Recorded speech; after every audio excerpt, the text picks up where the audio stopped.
Few states have a reputation quite like colorful Colorado. Get your camera ready. Colorado is on the bucket list of so many Americans.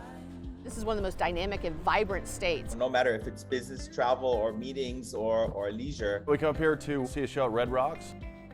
We want to inspire people to come to Colorado because we can recommend them to particular attractions, excursions, or experiences that they might not have thought about.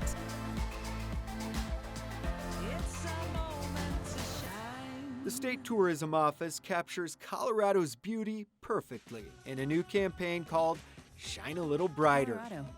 Come to life.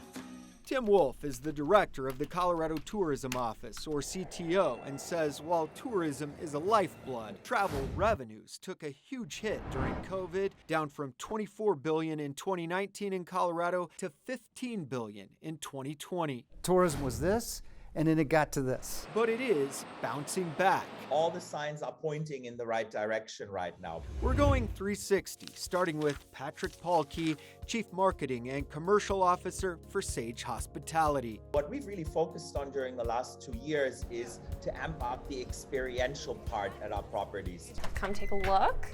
Sage's Raleigh Hotel directly across from Coors Field is a prime example of that, pairing America's pastime with overnight stay in Lodo. Game days around here, there's just this buzz of energy. It's just like electric. Everything kind of Colorado rolled into one.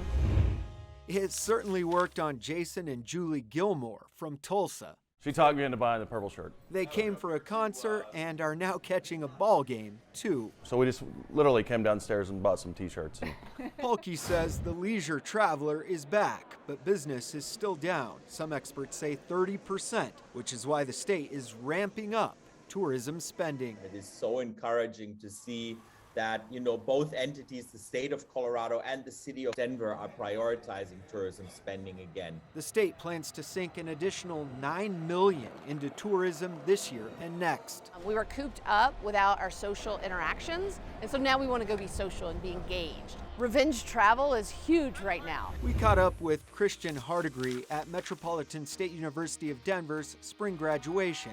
The dean of the School of Hospitality says Colorado needs to strike while the iron's hot and capitalize on pent-up demand. I think we have to think about the folks who don't know about Colorado. We're trying to bring in new people. We're not trying to sell to people already sold. She's 100% right. Colorado is greatly outspent on tourism marketing by other states, including California, Arizona, Michigan, and Florida, to name a few. The budgets and the campaigns from these other states are becoming extremely aggressive. California, for example, spends about $195 million on tourism campaigns compared to Colorado's $20 million annually, about 10 times more. Arizona's 3 times more, Wyoming is more. So the more they invest in it, the more we need to, or they're going to take our travelers away from us. Moffat County says spend it. There isn't a country in the world that doesn't invest in trying to get people to come and visit them.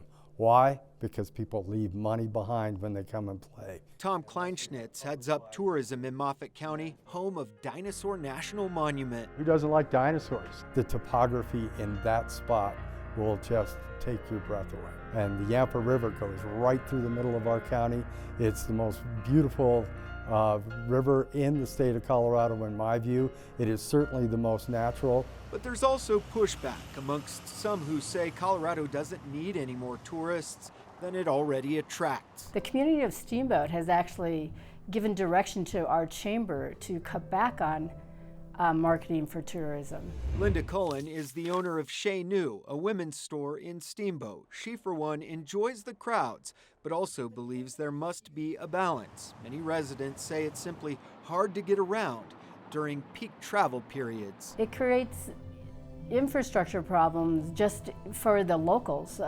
We always joke about they come in and want to lock the gate at the bottom of the pass. It's a great point, and we certainly have a lot of visitors. Wolf agrees with Cullen. His team even created Do Colorado Right, a new campaign to encourage responsible travel, like being kind to waitstaff as the restaurant industry battles unprecedented staffing shortages. That's how you do Colorado right.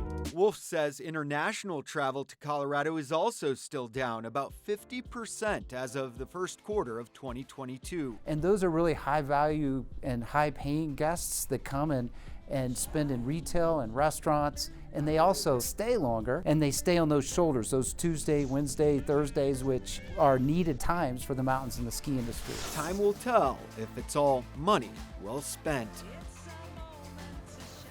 Russell Haythorne, Denver 7.